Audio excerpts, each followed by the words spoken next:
Have you ever had a moment that completely caught you off guard, yet left you feeling quietly changed? I'm about to share one of those moments with you. A story that began on an ordinary beach walkway and ended in a conversation I never expected. Before we dive in, I'd love to know, which city are you watching from today? Drop it in the comments. And if you enjoy this story, don't forget to subscribe to the channel and hit the like button. It really helps us keep sharing these little journeys together. It was a late afternoon in early summer, and the beach was alive with the soft sounds of waves brushing against the sand and the distant laughter of children chasing each other near the shoreline. I had taken my usual walk along the elevated wooden walkway that cuts across the dunes, a ritual I'd held for the past few years to clear my mind after a long day. The salty breeze teased at my hair, and the fading sunlight painted everything in shades of worn gold and soft rose. I loved these quiet moments when it felt like the world had slowed down just for me. I was halfway through my walk when I noticed someone approaching from the other end of the walkway. It was my neighbor Thomas. I hadn't expected to see him here. He often preferred jogging or tending to his garden.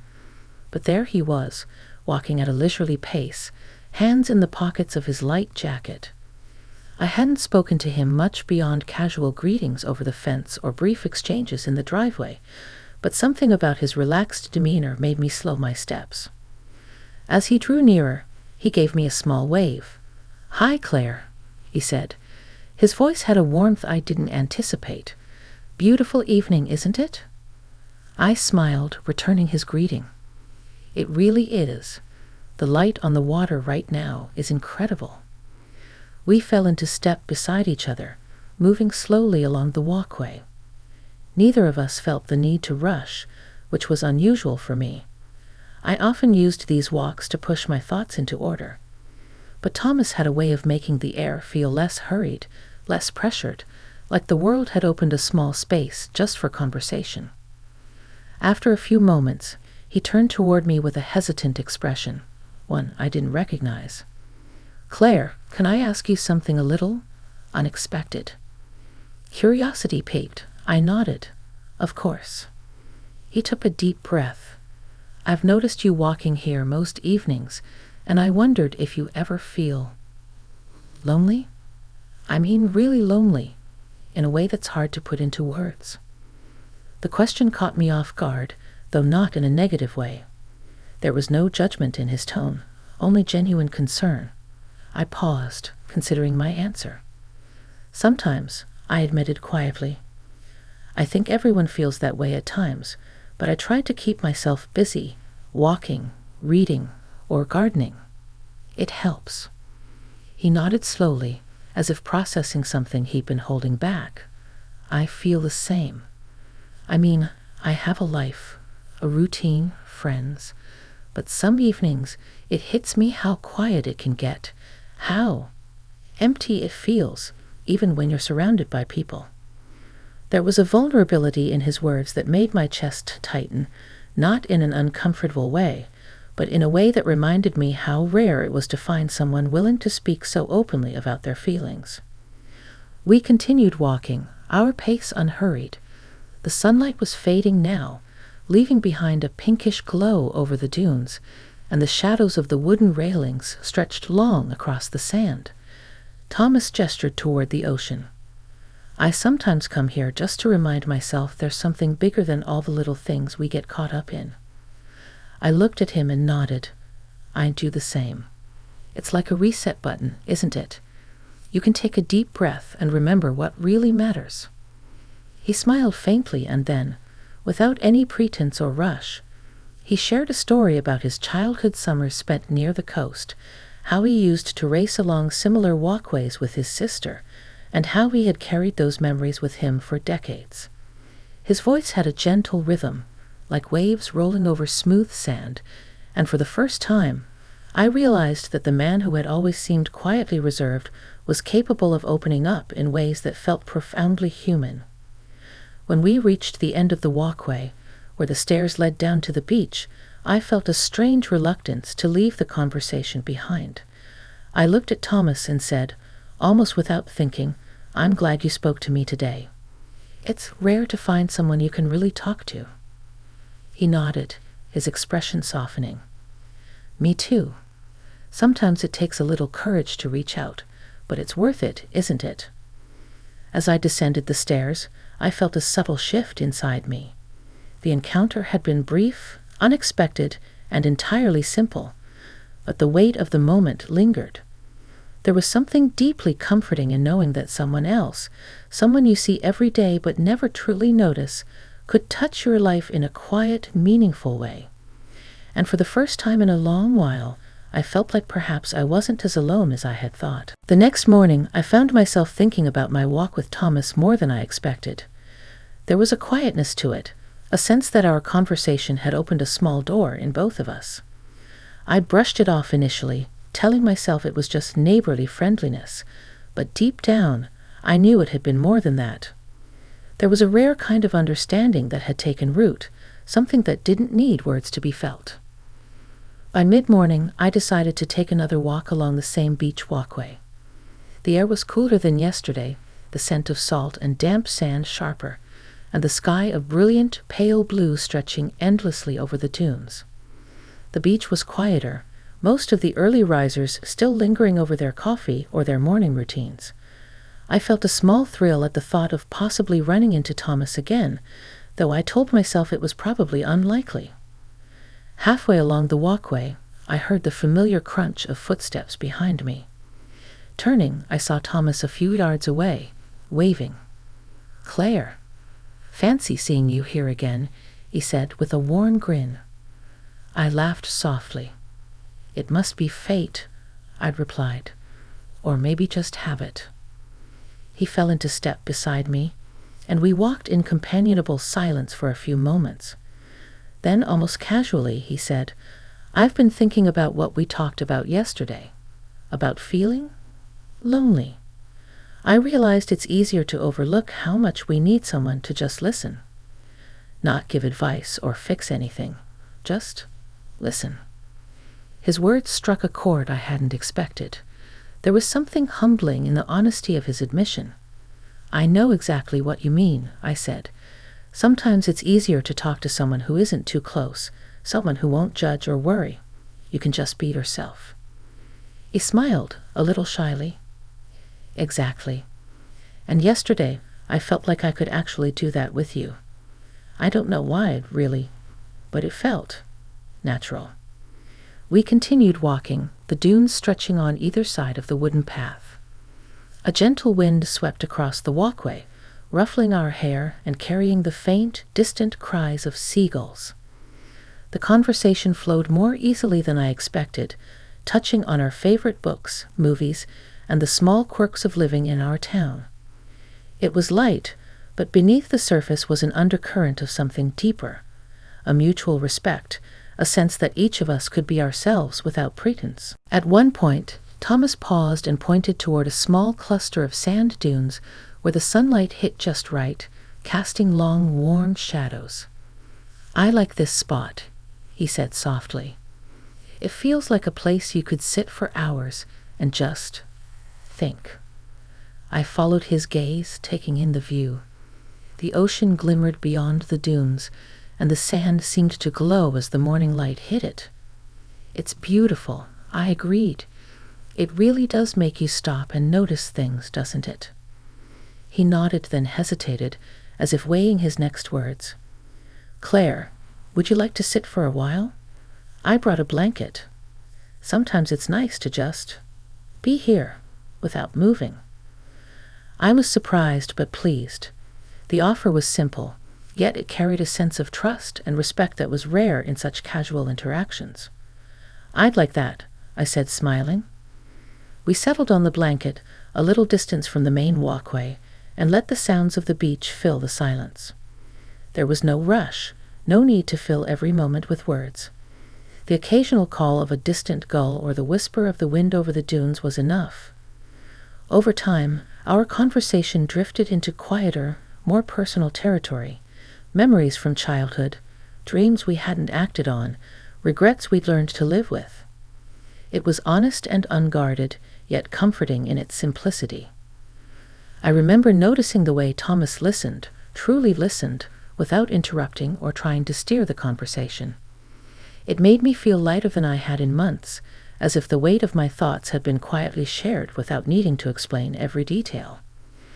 And as he spoke about his own experiences, his fears, his small victories, the moments of life that had shaped him, I felt an unexpected connection, a recognition of shared humanity. Eventually, we fell into a comfortable silence, watching the waves roll toward the shore. The sun was climbing higher, and the warmth touched our faces. I felt a sense of calm I hadn't realized I'd been missing, a reassurance that sometimes the simplest moments, walking side by side, sharing small truths, could be the ones that mattered most. When it was time to leave, we packed up the blanket and stood, brushing sand from our clothes. Thomas turned to me with a gentle smile. "Thank you for sitting with me," he said quietly. "It means more than I can say." I felt the same way. "No, thank you," I replied. "I think I needed this as much as you did." As we walked back toward the main road, I realized that the connection we were building wasn't dramatic or forceful. It was quiet, steady, and rooted in respect and understanding. And somehow, in the midst of an ordinary morning along a familiar beach walkway, I felt a small, unexpected shift in how I saw myself and the world around me. A few days passed, and my walks along the beach walkway became something I looked forward to more than I had anticipated. Each time, I wondered if I would see Thomas again, and each time the thought brought a quiet anticipation rather than anxiety.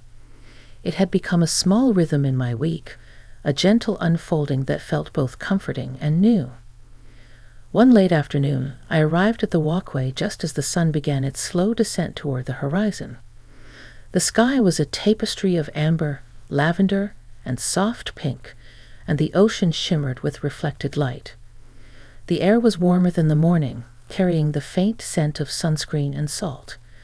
I felt a lightness as I stepped onto the wooden boards, and almost immediately I noticed Thomas in the distance, leaning casually against the railing, looking out toward the sea.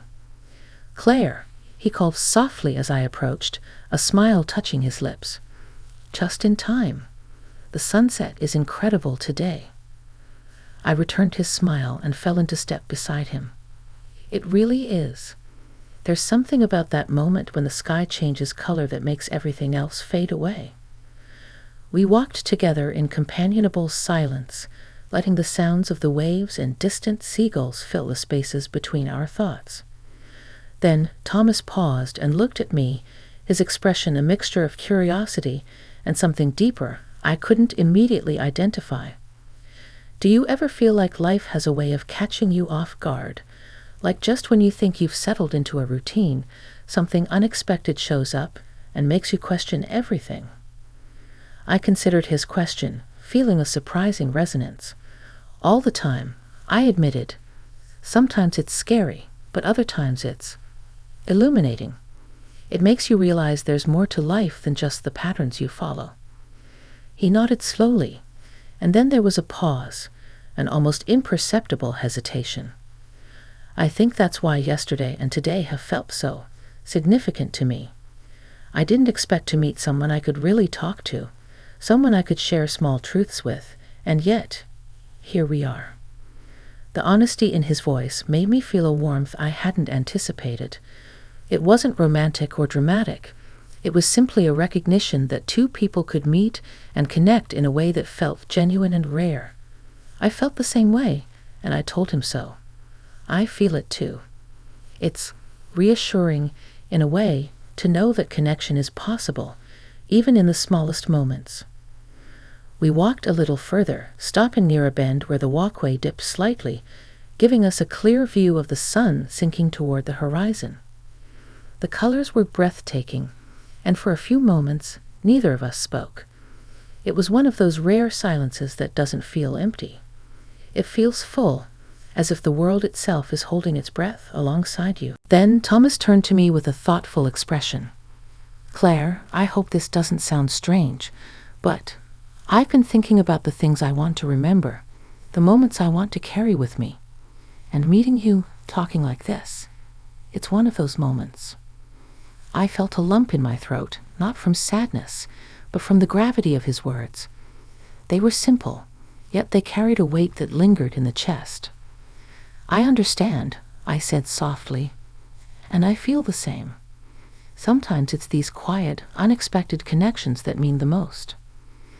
We continued walking, and the conversation shifted naturally toward lighter topics. Our favorite spots along the coast, books we'd read recently, and small anecdotes from our pasts.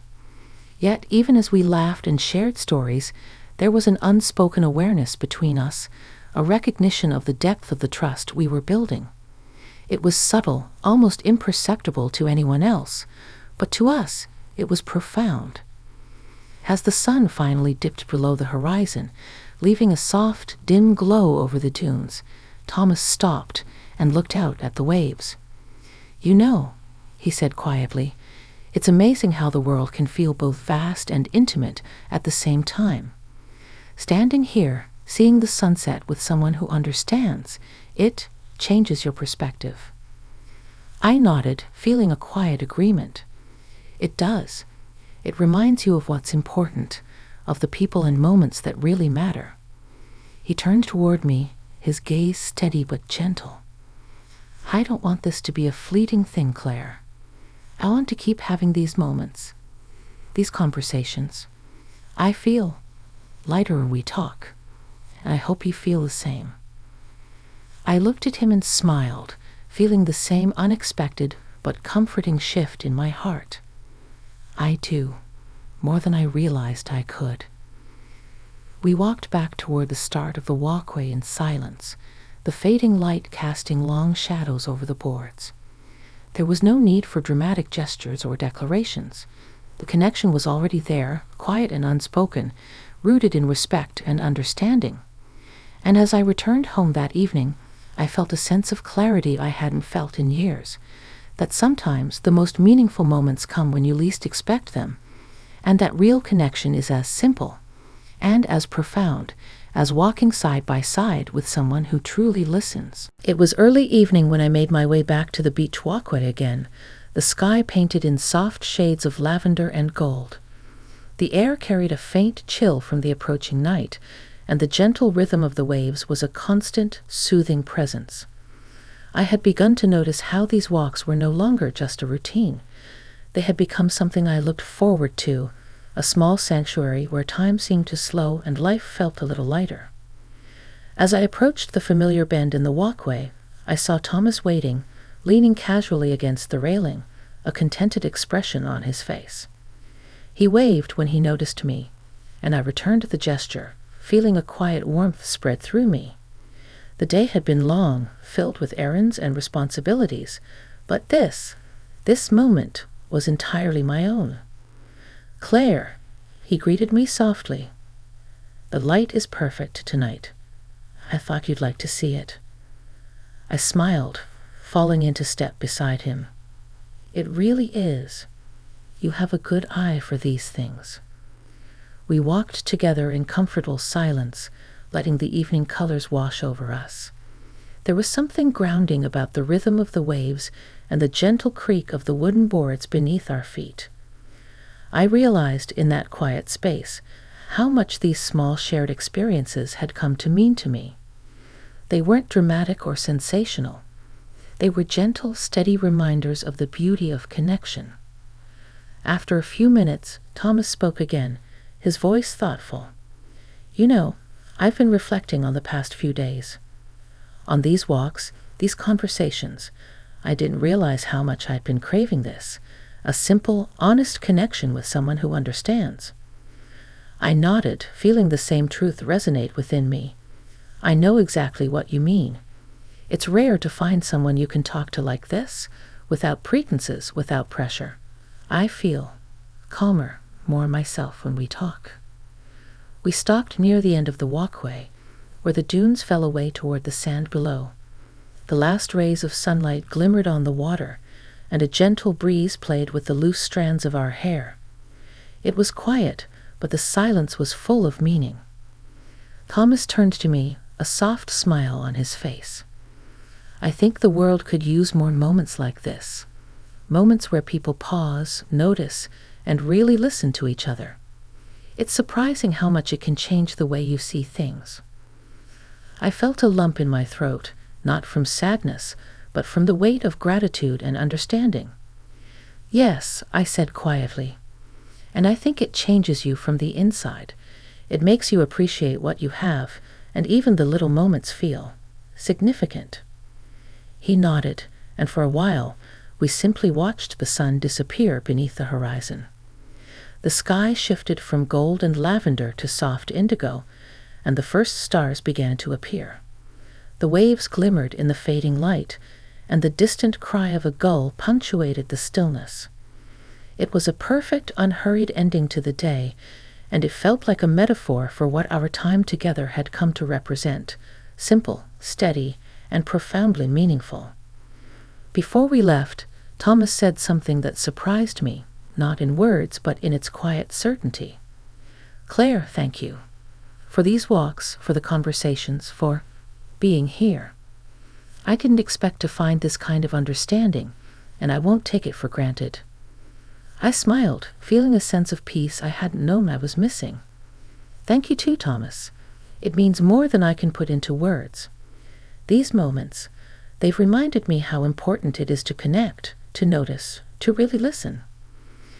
We walked back slowly, side by side, the sand and boards beneath our feet soft in the evening light. There was no rush, no pressure, only a quiet sense of companionship and trust. And as I returned home that night, I realized that these small, unexpected encounters, simple walks, honest conversations, and shared silences, had changed something within me. They had reminded me of the value of genuine connection, of paying attention to the people and moments that matter most. In the days and weeks that followed, our walks continued. They were no longer just a coincidence or a fleeting interaction. They had become a cherished part of life. And each time I walked the beach walkway, I carried with me a quiet reminder that connection, understanding, and mutual respect are the moments that leave the deepest imprint on the heart, and that sometimes the most meaningful experiences come when we least expect them.